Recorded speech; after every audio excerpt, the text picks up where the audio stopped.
So, disappointments is a nice kind of way of saying, oh hell no.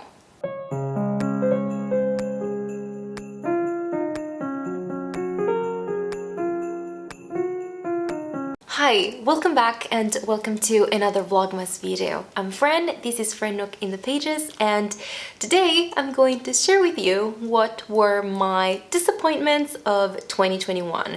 Those books that I picked up thinking that I would enjoy them, that I might love them, but ended up really disappointing me.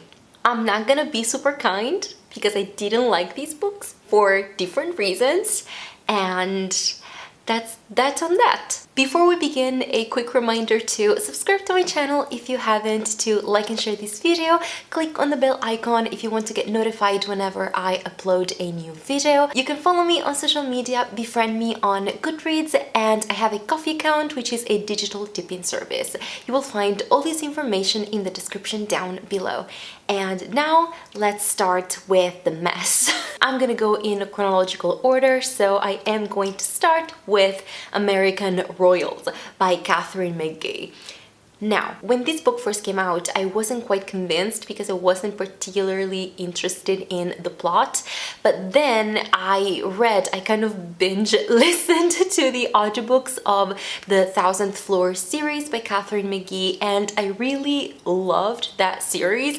It wasn't the best thing I've ever read, but it was a YA series filled with drama, Gossip Girl style. There were so many twists and turns, and there were so many like taboo topics being dealt with and some representation as well, and I was impressed in a positive way. And so I thought, you know what, let's just give it a go. Katharine McGee did well in the past, maybe this book might grow on me.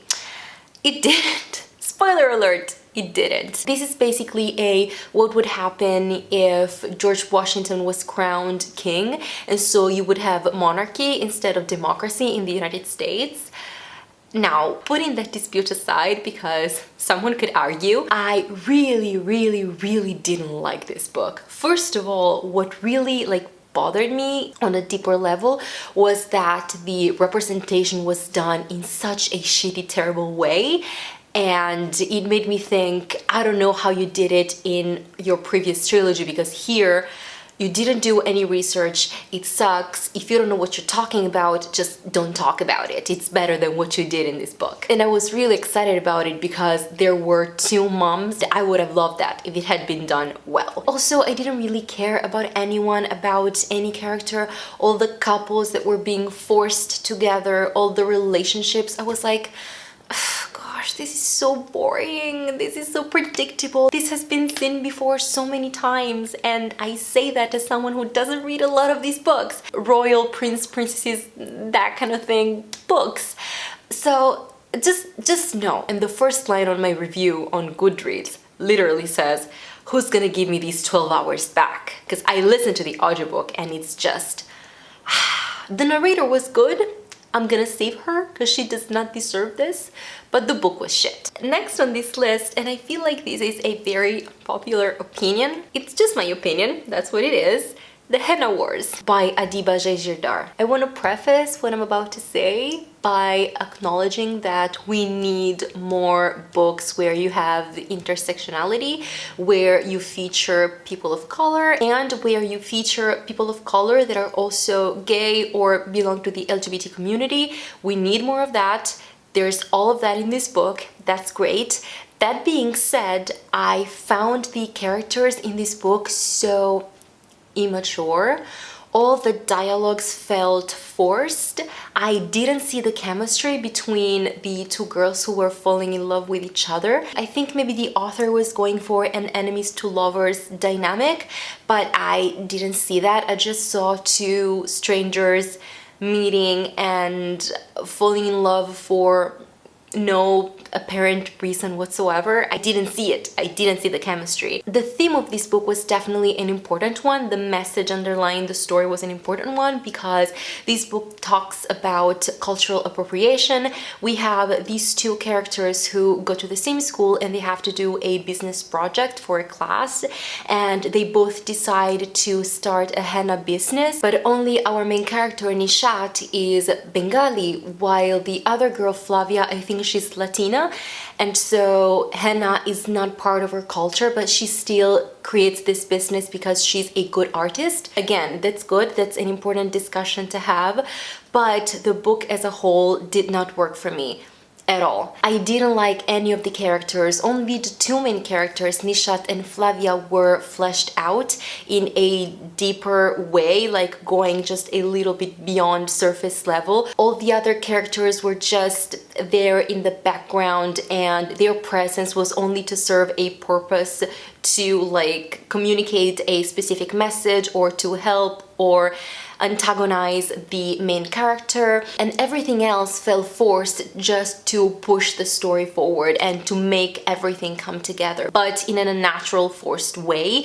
I didn't like that, and this book definitely didn't work for me, and I didn't even gel that much with the writing style, so I don't think I'm going to read anything else by this author. Next is Save Yourself by Cameron Esposito. She is a stand-up comedian, and this is her memoir. She is of Italian descent. I think her family is part American, part Italian, and she grew up in a very Catholic family and turned up being gay. So she talked about her family, her upbringing, how that environment in which she grew up clashed with her identity and sexual orientation, how she started her career as a comedian, and she also talked about that industry, and it's not as easy, of course, for women to join that industry and to become famous and appreciated on a wider, higher level. I don't want to say that I didn't like it. I still gave it 3 stars, but it felt very incomplete as a memoir, because I think that the focus, the core of it was the connecting point between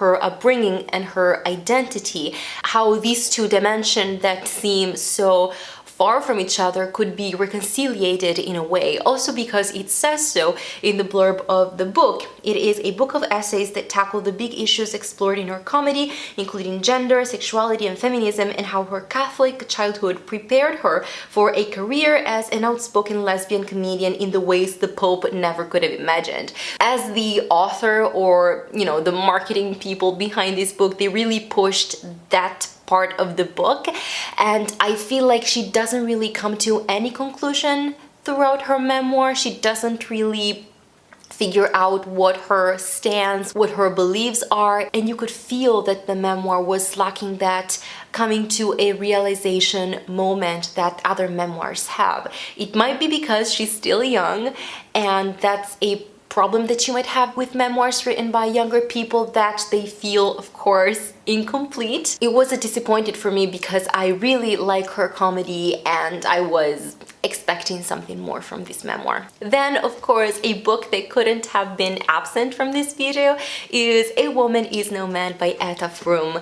I have talked about this book in a previous video. I don't remember exactly which one was it, but you will find it linked in the description down below and up in the cards. I'll be very short. My problem with this book, my huge problem with this book, was that it portrays a specific aspect, a specific mentality of the Middle Eastern culture where men are controlling, they have all the power, women have no voice whatsoever, and they have to be subdued and just do whatever their husbands or fathers or brothers or whomever tell them to do. I am aware that there are parts in the world where unfortunately that is very true, and it is a serious, terrible situation for the women to be in. It has 2 storylines, and apart from a few chapters that are set like a few decades ago in Palestine, it is basically set in Brooklyn, in New York, and I found it absolutely unbelievable to not see different portrayals of men, especially in a New York setting at the present day. I know that this is own voices, I know that the author was trying to send a message, but for the society we live in, for the times that we are living in, I feel like having a book where all the men are portrayed in a way that fits the narrative, the dangerous narrative of Middle Eastern men being controlling monsters who would rape women and give them no freedom whatsoever, that's a dangerous thing to do. It is a very close-minded thing in itself to do, and I really had a problem with that. I really struggled throughout this whole book because it was one tragedy after the other, one rape after one beating, after so many things, and it was just too much that it reached a point where it just couldn't be that real, again, not considering the setting where the story was taking place. I haven't said anything about the plot, I apologize, but I want to remove this book from my mind. I wish I could. There's an 18-year-old Palestinian girl who enters an arranged marriage with an Arab man that is now living in the United States, so she goes to the United States with this man, and we get to see her storyline of her marriage and how hard and fucking terrible it was for her. And then we have the other storyline where we follow Daya's daughter, and her parents are dead. She lives with the grandparents who were the guy's parents living in Brooklyn, and she is trying to figure out what happened to her mom because nobody would speak about it, and she is also being forced in an arranged marriage by her grandma, and stuff happens. And honestly, I really had problems with this book. The narrators were great. I listened to the audiobook. I would recommend the narrators for maybe other books that they have narrated. And I was so disappointed because I remember seeing this book in person, like the actual physical book, when I went to New York almost 3 years ago now, no, 2.5 years ago. And this book had just come out, like maybe a few months after it came out. I saw it and it was gorgeous, and I read the back and it sounded so interesting, and now I hate it. So, unpopular opinion time. Yay! I have 2 books that are going to be very unpopular, and I apologize for that. The first one I feel like is less severe, and it is Bridge of Souls by VE Schwab. This is the 3rd book in the in the Cassidy Blake series. I listened to the audiobook of the first 2 books and I enjoyed them, which was a surprise because I don't really like V.E. Schwab. I tried reading, oh gosh, what was the one set in London? A Darker Shade of Magic, that's what it was called, and I didn't quite like that.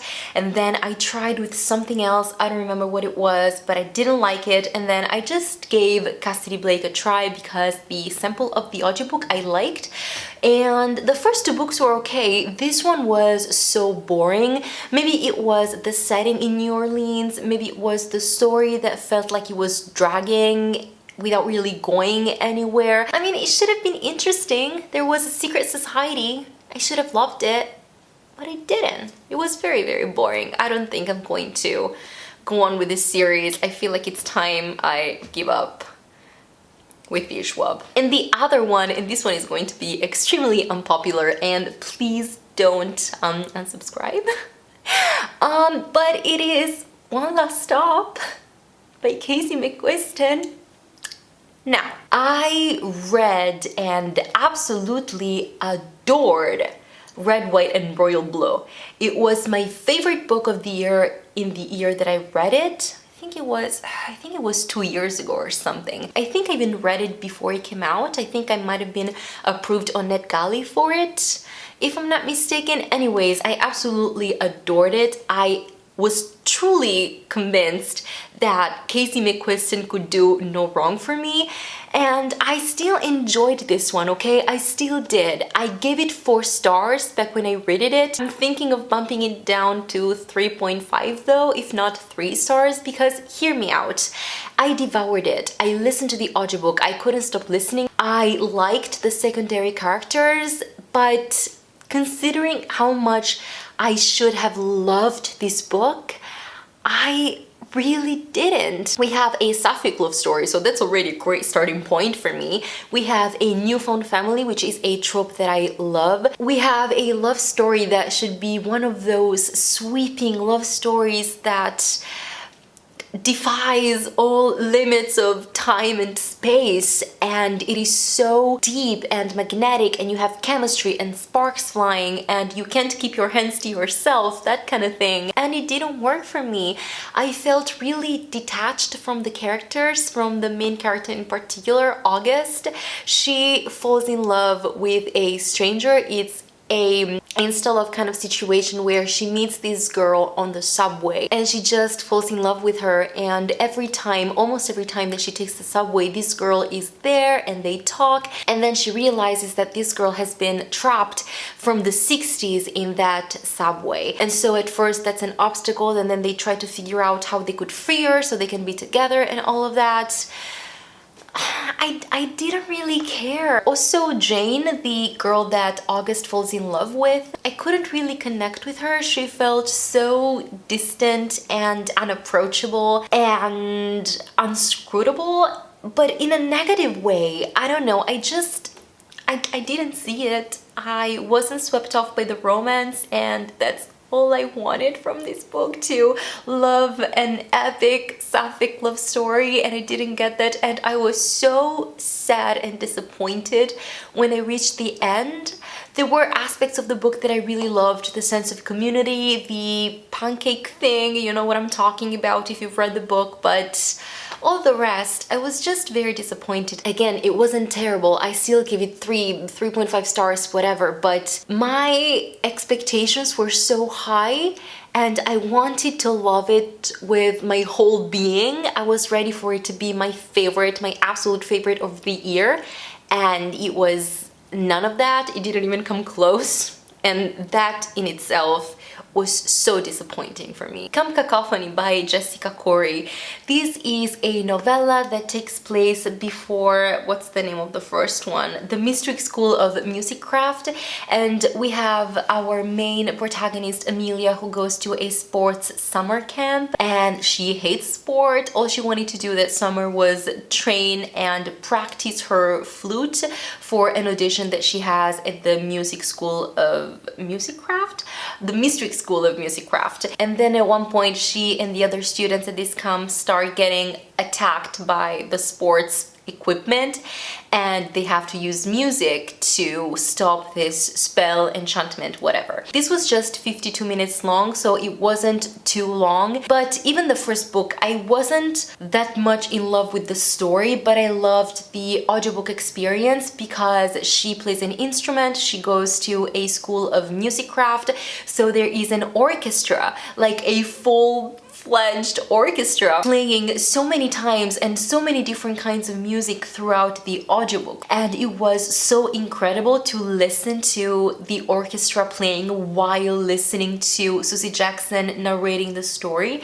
And I thought that there was going to be music as well in this novella, and there was, but at the same time there wasn't. Since she's the only musician at this camp, she is the only one playing, so there was no orchestra, it was just one flute. And I mean, it makes sense because again, it was just her, but the novella was missing that magic of music that had won me over while listening to the first book in the series. And I think that the flute only played twice throughout the whole novella, so I just found it very, very boring. That being said, there is a second book in this series coming out in June next year called The Midnight Orchestra.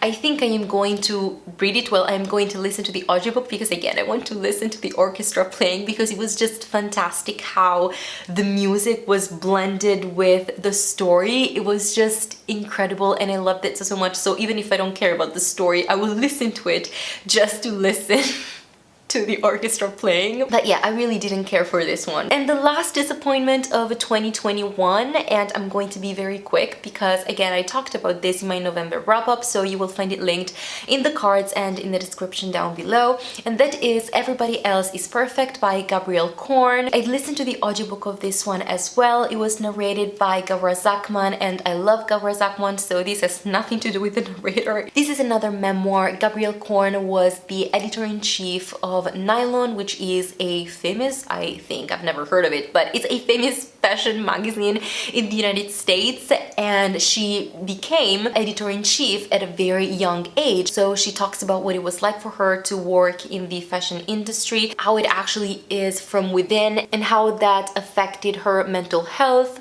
her eating disorder issues, her relationships, the career path that took her to where she arrived. And I mainly had two problems with this book. The first one being that she was trying to do something to improve the industry in which she was working. She was trying to make sure that the magazine would have content that would be interesting to a more diverse readership in terms of social class, in terms of ethnicity, in terms of minorities, LGBT content, and all of that.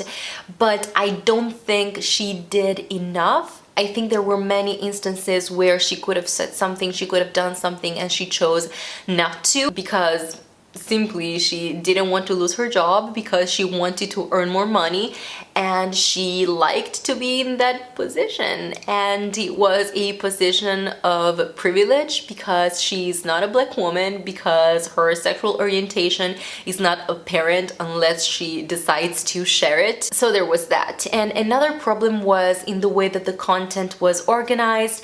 It was confusing, but at the same time it was repetitive. It felt like a bunch of magazine articles put together and not a cohesive memoir that was following a specific thread, a specific order, whatever that order was. Instead, she organized it by topic, and I feel like that didn't really fit her story, the narrative, because unless you're very familiar with where she was working and her career path and all of that, you wouldn't really be able to easily have a bigger picture in your mind of what she did, her studies, her career path, her improvements in the working space and all of that. So it just didn't work for me, and I ended up giving it 2 stars, and I had been wanting to read it for a while. I thought that it was going to be a much better memoir than what it was, and that's why it was in the end a disappointment for me. And this is it for this video. Thank you so much for watching it. Please let me know in the comments if you have read any of these books and if you liked them, or if they also turned out to be disappointments for you.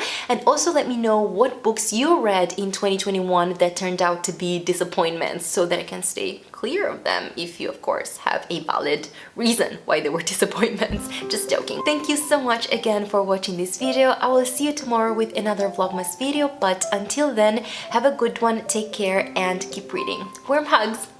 Bye.